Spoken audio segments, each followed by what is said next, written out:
Halo Tribuners, jumpa lagi bersama dengan saya Mutiara dalam tayangan berita selebritis di Tribun Lampung. Kami akan menyajikan informasi menarik dan terupdate seputar selebritis tanah air untuk Anda. Dan inilah berita selebritis selengkapnya. Dewi Persik ditemani Aldi Taher temui penghujat di kepolisian. Pedangdut Dewi Persik menangis saat bertemu perempuan berinisial nama W yang dilaporkannya ke polisi.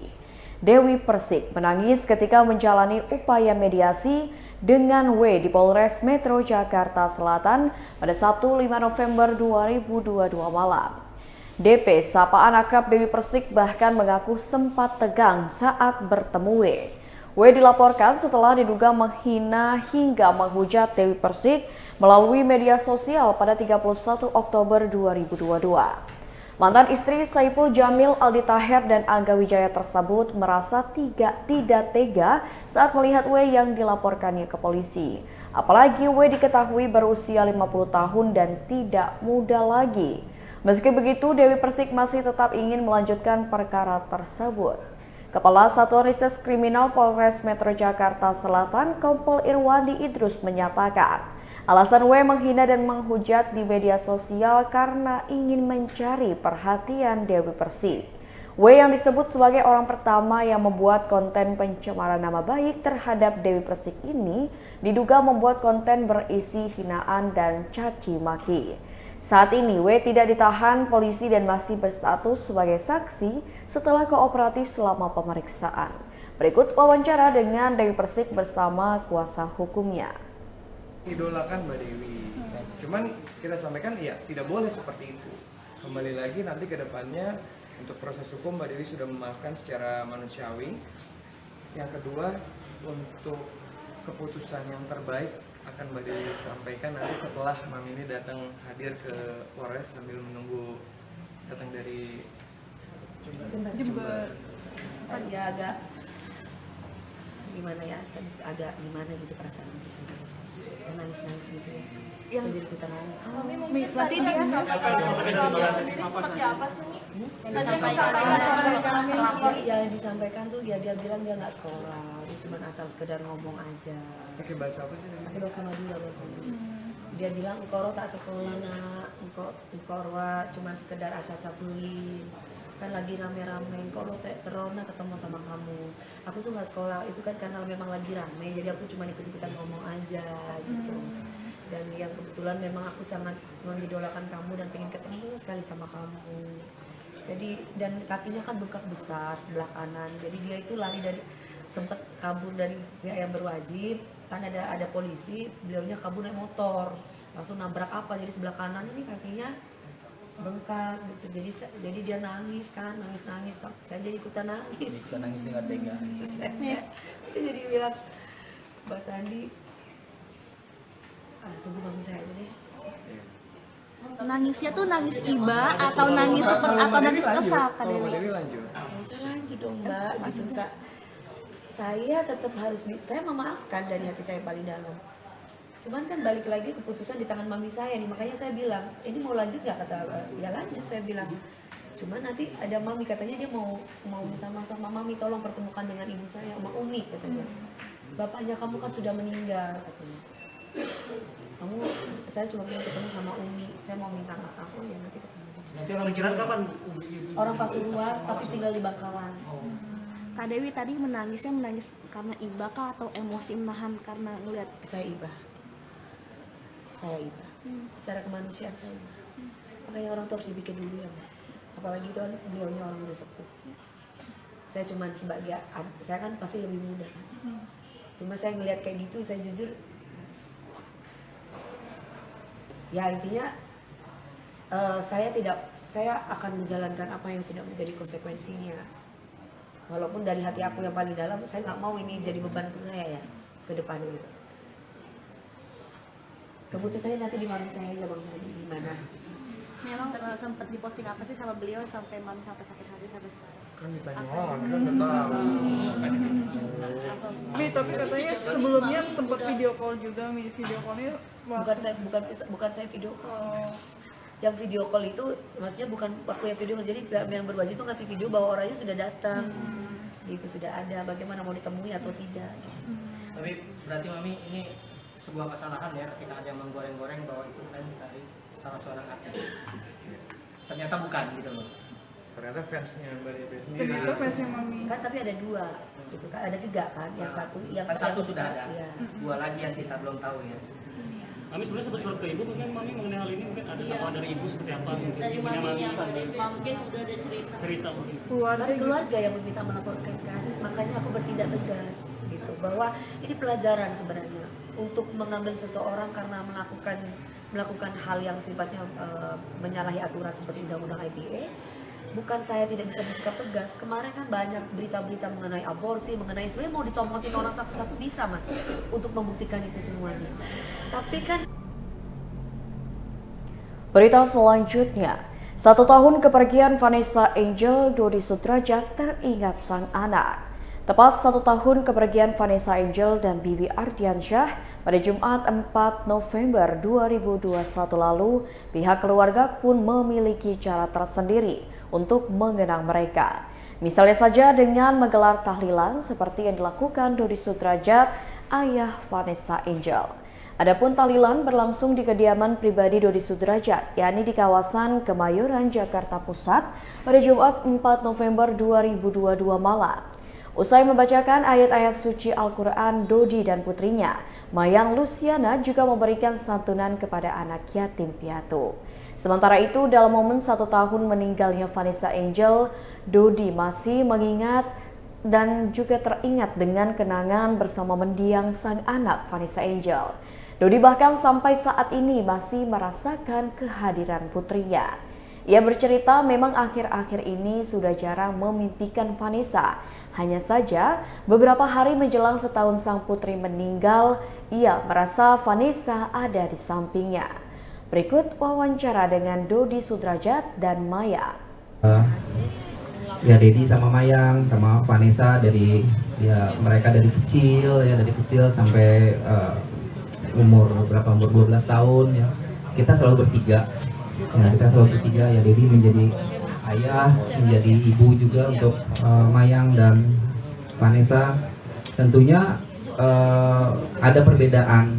Ya biasanya ada Vanessa biasa suka chat, biasa suka video call, ya biasa di momen-momen besar seperti Idul Fitri, Idul Adha, ulang tahun Mayang, ulang tahun Dedi, ulang tahun Gala, itu kita selalu merayakan gitu. Walaupun terakhir ini Vanessa sudah menikah, tapi setiap ada momen-momen seperti Lebaran ngumpulnya di sini gitu, di rumah inilah rumah masa kecilnya Vanessa di sini sama Mayang gitu kan. Ini rumah ini penuh banyak sekali memorinya, dimana Vanessa di sini tumbuh berkembang dari kecil sampai dewasa ya di sini gitu. Jadi karena kalau Dedi sama Mayang ke rumah sini banyak kenangan-kenangan yang kita suka merinding gitu, kadang suka nangis gitu kan.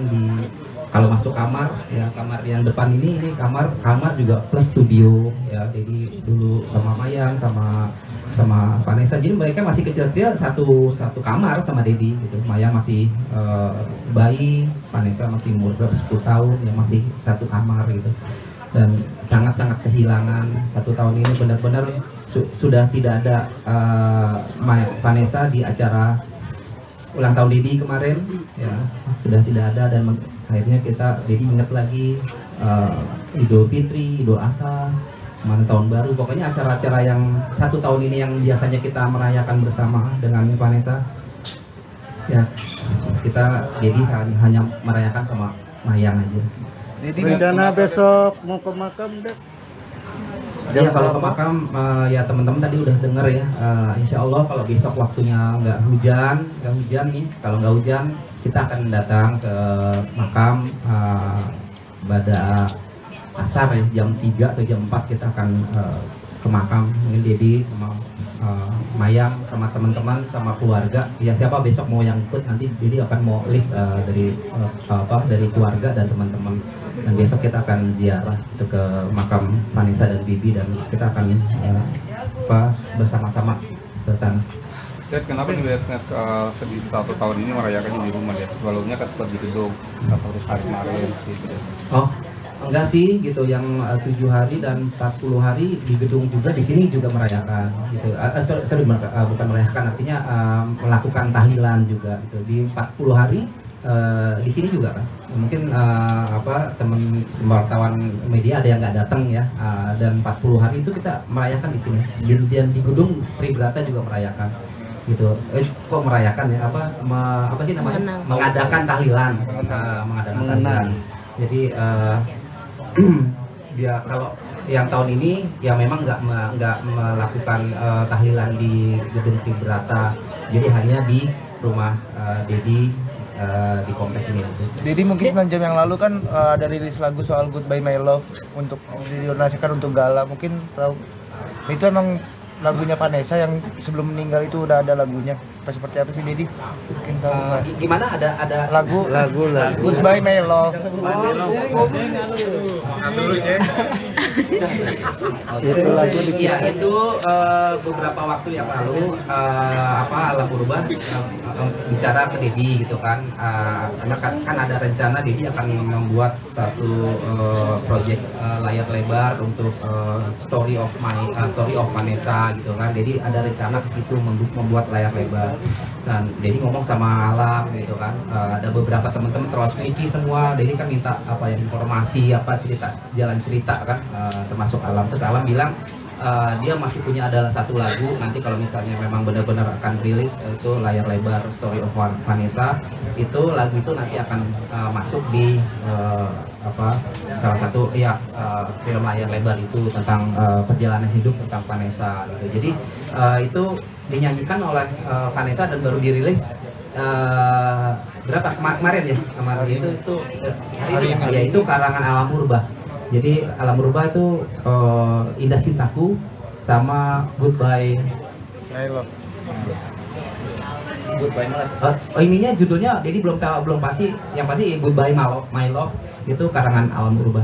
Ya memang betul itu suaranya Vanessa, dan belum dirilis selama Vanessa masih hidup ya, belum dirilis dan baru sekarang dirilis. Jadi ya alhamdulillah sudah punya 2 single berarti ya Vanessa, kalau memang ini jadi nanti dirilis oleh Alam Purba, dan labelnya jadi belum tahu. Jadi masih komunikasi terus sama Alam. Dan lagunya memang sedih banget itu. Lagunya sedih, menceritakan tentang kayak kepergian aja ya gitu. Gitu sih. Dad masih suka ketemu Gala nggak Dad dengerin itu? Iya, bukan briefing lagi. Jadi nangis ya, nangis banget gitu kan. Syairnya tuh benar-benar menceritakan tentang ya dia ingin pergi gitu ya, ingin pergi dan meninggalkan orang-orang yang dicintai, meninggalkan Mayang, meninggalkan Dedi, meninggalkan Gala dan orang-orang yang dicintai. Ya sedih lah. Ya Dedi nangis gitu kalau dengar itu suaranya, dan Dedi nggak tahu itu tag vokalnya. Kalau yang Indah Cintaku Dedi tahu tag vokalnya sama Niki, Dedi tahu ya, tag vokalnya, Dedi ikut segala macam. Tapi kalau yang Goodbye My Love itu Dedi nggak tahu, dan waktu itu baru didengerin sama Alam, dikirim dia denger tuh. Ini lagunya aku aja merinding kata Alam gitu. Kalau misalnya ini nanti jadi layar lebarnya nanti akan dibuat Story of Vanessa Angel itu sebagai soundtracknya tuh bagus banget katanya. Ya, berita selanjutnya, sebagai sahabat, Putra Siregar berikan dukungan untuk Rizky Bilar. Putra Siregar yang bersahabat dengan Rizky Bilar serta Lesti Kejora mengungkapkan bagaimana kondisi Bilar setelah alami kasus KDRT. Putra mengatakan bahwa psikologis dari sahabatnya tersebut sangat-sangat terganggu setelah kejadian tersebut. Putra mengatakan bahwa Rizky Bilar sempat mengalami syok karena kejadian itu, namun kini sudah lebih baik. Sebagai seorang sahabat, Putra mengatakan bahwa dirinya membantu untuk memotivasi sang sahabat agar bisa kembali bersemangat. Hal ini dilakukan oleh Putra sendiri karena dirinya pernah di posisi Rizky Bilar yang berada di titik terendah hidupnya. Tak hanya itu saja, Putra juga menjelaskan bahwa dirinya terus memberikan dukungan kepada Rizky Bilar dengan terus merangkul sang sahabat. Berikut wawancara dengan Putra Siregar didampingi oleh sang istri. Remaja udah punya anak, ntar lagi anaknya udah gede, katanya berumur. Itu sih aku kasih semangat. Tapi nggak bisa menutup kemungkinan juga, tetap aja seleksi itu masih ada. Nah itu boleh dicek, boleh dibahas. Nah, jadi benar kata Ali bin Abi Thalib, yang suka ya suka, ya enggak ya enggak. Tapi memang ada yang enggak, ada yang suka jadi enggak suka bisa. Pada saat konser ada gelaran nggak sih? Nggak ada, gelar di rumah jaga DPR. Gelar belum sempat keluar. Baru akhirnya aku sampai sini, nggak bisa juga kan selalu gini, harus bangkit. Belum siap. Ya kembali kayak dulu lagi, kita nongkrong main bola lagi. Nongkrong kan teman kita hidup ini. Jadi kalau terlalu mikirin itu, boleh dipikirin tapi jangan terlalu. Akhirnya dia udah mulai main bola. Belum siap, kenapa Bang kalau boleh tahu Bang? Sangat terganggu psikisnya, sangat terganggu, parah terganggu. Seperti apa Bang terganggunya? Terganggu namanya orang bermasalah kan shock, tapi alhamdulillah sekarang udah mulai baikan. Jadi saya kasih motivasi, saya tetap support, jadi kita dihatikan karena aku kan pernah di posisi yang di bawah ya. Jadi ketika ada teman ini kan itu yang lebih buat kita respect, makanya ketika ada teman bermasalah saya nggak pernah mau jauh atau harus semakin lebih dirangkul. Bang Putra, Bilar sempat cerita nggak sih dia shocknya seperti apa? Apa karena apa gitu? Selain karena maksudnya Ya, kejadian kemarin ya? Kan waktu di Polres Selatan dia ngejenguk saya sampai nangis. Pas aja gantian saya keluar dia di dalam. Dan shock itu kan salah satu. Dia jadi lebih pendiam atau seperti apa perubahan yang dialami Bilar? Tetap mesti Bilar sih, karena kan kalau iya tetap jadi Bilar. Cuman emang calem lah. Kalau sebagai suami dia ada perubahan nggak? Kalau itu bukan waktu itu. Secara sikap Bang? Ya, lebih Bilar kan diterkait angkat listrik kan, ini sebagai pembinaan kalau sederhana ke Bilar sendiri untuk kedepannya. nah, ya ini mungkin satu rahasia ya, secret ya. Tapi kan Instagram dia gila. Tapi tetap aku mau support, kita tetap bekerja sama. Kamu diajak sama dalam bentuk apa gitu? Ya ada beberapa hal lah. Mau ada project lagi? Kan belum deal, susah kan untuk mengatakan. Jadi rencana yang belum deal itu agak repot kan. Kalau sekarang itu pekerjaan atau gimana? Gimana ya kak? Iya, maksudnya kan dia harus beradaptasi dulu, harus tenang dulu. Jadi ya, nanti teman-teman juga ngerti dan kita nggak akan bahas kerjaan, nggak bahas yang aneh-aneh lah, apalagi masalah. Karena saya tahu, saya kan orang yang baru ngalami masalah. Ketika ada orang nanya masalah, saya juga malas. Tapi kita yang pernah nggak jawab apa aja, toh ini aku ini kamu. Biasanya lebih ngomong Kalau sama Diri ini, pokoknya Diri ngertiin teman-temannya kakak, support ya, jangan bahas yang lama, siapa menang siapa salah, ini dan sebagainya. Oke Diri, mendilarnya kadang ya itu memang suka bercandaan kan. Jadi biasa kami ada Haris namanya, Haris yang kami beli jadi tawa-tawa lagi. Kami ya kayak orang biasa lah. Iya bercandaan, sorry bukan bully ya, bercandaan ada. Tapi karena udah saking dekatnya lah. benar nggak sih pindah dari rumah yang Kebetulan di Bilar ada rumah, ada apartemen juga. Jadi mereka tergantung di mana nyaman ya. Ada kok masih ada orang. Tapi kalau yang Bintaro orang tuanya. Oh, ini rumah yang dicepetnya dijual nggak sih Bang atau seperti apa Bang? Nah, itu dia. komentar sekarang lagi ramenya kakaknya bilang katanya maaf nih mengelak soal KDRT dijadiin bahan candaan Apa ya? Iya, kalau kita apalagi kan Bilar kan kakak-kakak ya banyak. Lalu ya gitu namanya dia keluarga, lalu dari keluarganya nasihat. Tapi kalau masalah nggak terima atau apa itu memang ranahnya saya. maksudnya kayak maksudnya Ada itu lah, ya. Saya ini kan dari kehidupan sangat. maksudnya gini netizen menyayangkan KDRT kok di bahan candaan gitu kalau menurut Bang Putra Jujur tadi belum nonton satu. Yang kedua kadang gini kak, memang udah jadi satu contoh. Saya kan ini tadi kita main badminton. Main badminton ini saya kena nih pukul istri saya. Kok kamu kasar gitu kan keadaan jadwal sana ya. Tapi kan itu nggak sengaja. Jadi mungkin tergantung kita sih menangkapnya seperti apa. Menyikapinya ya. nasihat apa sih yang mau disampaikan buat Leslie maupun Bilar? Ya, baru aja saya chat, baru saja saya chat, saya kirim. Yo bangkit, masalah. masuk. Kenapa? Perceraian kan yang paling gak disukain Allah di saat ini.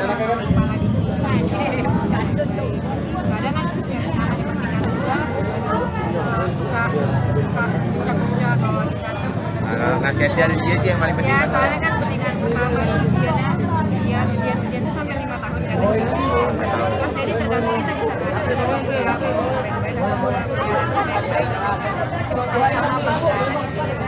Nah kalau itu saya benar. Karena kita juga berantem kok tahun pertama kedua. Ya nggak ada ujian. Yuk. Melihat kejadian kemarin jadi lebih gimana nih Bang? Kejadian kemarin ya, jujur kita yang bertanya ke diri kita senang nggak mereka hancur? Kalau kita senang mereka hancur, berarti kita jadi orang nggak bagus. Hati kita tanya dulu.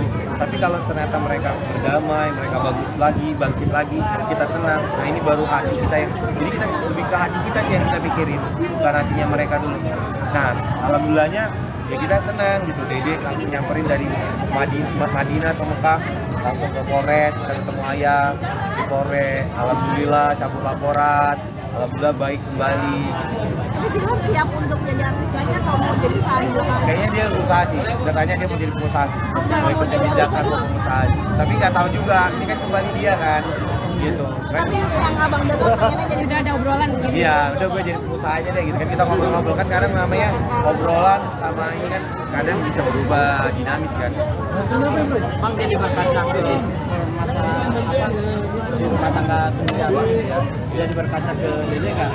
Melihat Dede yang benar-benar kasarnya udah disakitkan tapi masih menunjukkan ya jujur aku pernah nyakitin istri aku juga gitu. Mas mungkin nggak pernah nyakitin istri kan, tapi dia maafin. Ya alhamdulillah itu, jadi makanya mungkin kayak kita menjudge atau apa, ayo istrimu suami. Berita selanjutnya datang dari mantan istri Dodi Sudrajat, pilih datang ke tahlilan di rumah Haji Faisal. Mantan istri Dodi Sudrajat, Puput, hadir dalam acara haul setahun meninggalnya Vanessa Angel dan Bibi Ardiansyah yang diselenggarakan oleh Haji Faisal. Puput mengatakan hadir dalam haul setahun meninggalnya Vanessa dan Bibi Ardiansyah lantaran mendapat undangan dari Haji Faisal. Puput mengatakan hadir dalam haul setahun meninggalnya Vanessa Angel dan Bibi Ardiansyah lantaran mendapatkan undangan. Sementara itu, Puput justru tak hadir dalam acara haul setahun Vanessa yang digelar oleh Dodi Sudrajat, mantan suaminya. Mengenai hal tersebut, awalnya Puput enggan berkomentar. Kemudian ia mengatakan kalau tak ada undangan dari Dodi Sudrajat untuk Puput. Puput juga mengaku tak lagi berkomunikasi dengan mantan suaminya itu. Sementara itu, komunikasi Puput dengan Haji Faisal justru berjalan lebih baik. Seperti diketahui, Dodi Sudrajat dan Haji Faisal sama-sama menggelar acara haul setahun meninggalnya Vanessa Angel secara terpisah. Berikut wawancara dengan Puput.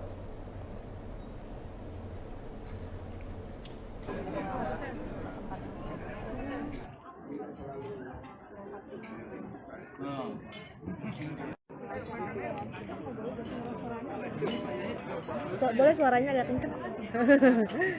Ya, saya ada di sini.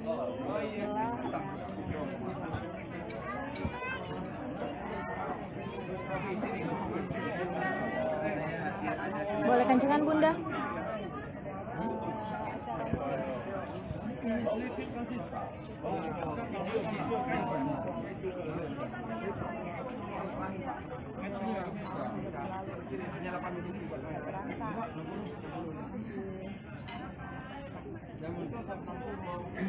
Mungkin melihat kembali sama gala Baru kan? Yang penting nilainya sehat. Ya, amin.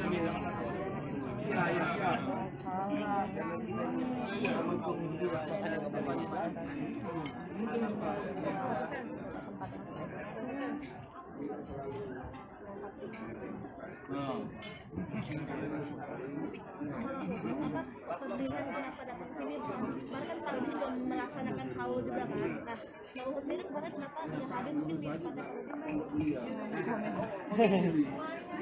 Tapi masih berhubungan baik nggak? Komunikasi masih. Nah, sempat diundang di sini makanya hadir ya. Kalau semalam diundang? Malam diundang nggak? Iya. Ya udah. Oke. Iya, makasih. Ya udah. Berarti komunikasi sama Pak Haji tadi kan jauh lebih baik. Gue mau ambil yang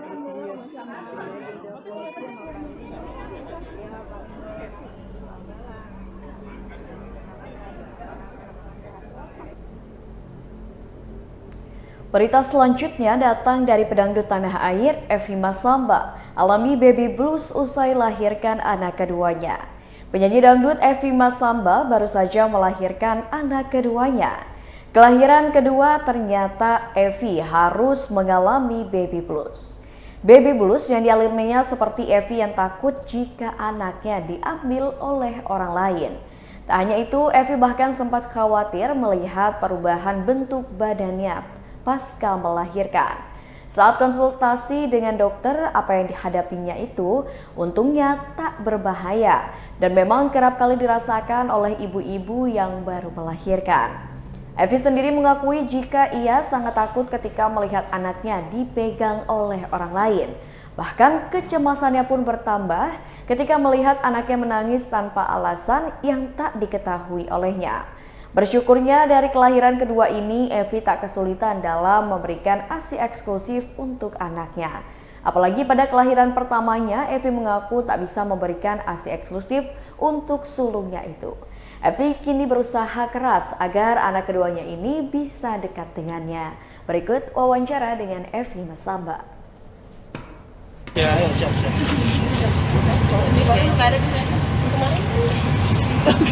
Oh. Ya, aman. Udah. Ya, Tante, gimana nih pasca melahirkan? Mungkin ada sesuatu yang berubah nggak sih setelah menjadi ibu dari 2 orang anak? Oh, luar biasa ya, tentunya bangga banget. Alhamdulillah udah dikasih anak cewek dan cowok, sekarang udah sepasang anaknya Evi. Itu sungguh kebahagiaan yang luar biasa banget sih buat Evi, dan tentunya semakin lebih terasa keibuannya untuk anak-anak Evi ini. Ada yang berubah nggak setelah mungkin dari yang pertama dengan yang kedua? Untuk berubahnya sih mungkin sama aja sih waktu anak pertama dan kedua ini, cuman bedanya anak pertama lebih yang nggak terlalu sulit, kalau anak yang kedua ini agak sulit. Lahirannya kapan dan namanya siapa ya? Lahirannya kemarin alhamdulillah tanggal 23 hari Sabtu. Sabtu Minggu lupa gue. Hari Minggu ya guys ya, hari Minggu tanggal 23, berat badannya itu 3,1 dan alhamdulillah Evi lahirannya normal dan jenis kelamin cowok, dan itu udah sepasang anak Evi. Mengalami baby blues? Ya, kok bisa tahu sih? Aku baby blues loh guys. Ini baby blues yang perbedaan antara anak pertama dan kedua itu adalah Evi yang kedua ini mengalami baby blues. Badannya sempat bengkak-bengkak, ya katanya sih itu normal ya, karena aku kemarin sempat nanya ke dokter Evi bahwa itu biasa untuk ibu yang habis melahirkan, dan aku tanya apakah itu bahaya untuk yang habis melahirkan, dan ternyata itu enggak, itu malah justru buat menambah ASI katanya. Aku juga ngerti ya, katanya itu isinya air yang bengkak-bengkak di badan, nah makanya Evi agak tenang sedikit. Dan baby bluesnya itu lebih kayak takut anaknya diambil orang, jadi kayak Evi tuh nggak mau anak Evi tuh diambil ke orang siapapun gitu kan, dan sempat nangis tiba-tiba nangis kayak yang nggak tahu nangis kenapa, padahal nggak ada masalah loh guys ya, padahal aku bahagia selalu. Tapi membagi tugas dengan suami seperti apa sih? Membagi tugas sih pasti ya, namanya orang tua ya, pasti udah masing-masing udah tahu tahu ininya masing-masing porsi. Untuk ini Evi jagain anak aku, ayah jagain anak yang satu, jadi benar-benar kita saling bagi waktu yang tentunya bagi waktu aku sama anak yang baru lahir, ayah sama anak yang Kalau memberikan ASI eksklusif masih sampai 2 tahun? Harus dong, karena aku anak pertama nggak ngasih ASI eksklusif, jadi anak kedua harus ngasih ASI eksklusif. Itu penting banget, karena anak yang pertama Evi itu agak nggak terlalu dekat sama Evi, jadi anak yang kedua harus benar-benar ASI eksklusif. Terus mungkin gimana sih anak yang pertama dengan yang kedua sekarang ada rasa cemburu gitu nggak Mbak? Oh, ada jelas banget sama adiknya, sampai dibanting anakku. Beneran sumpah. Anak aku yang pertama ini tuh Baiklah Tribuners, itulah berita selebritis bersama dengan saya Mutiara. Jangan lupa untuk terus saksikan YouTube Tribun Lampung News Video, Facebook Tribun Lampung, Instagram @Tribun Lampung, dan TikTok @Tribun Lampung untuk informasi terupdate lainnya. Selamat sore dan sampai jumpa.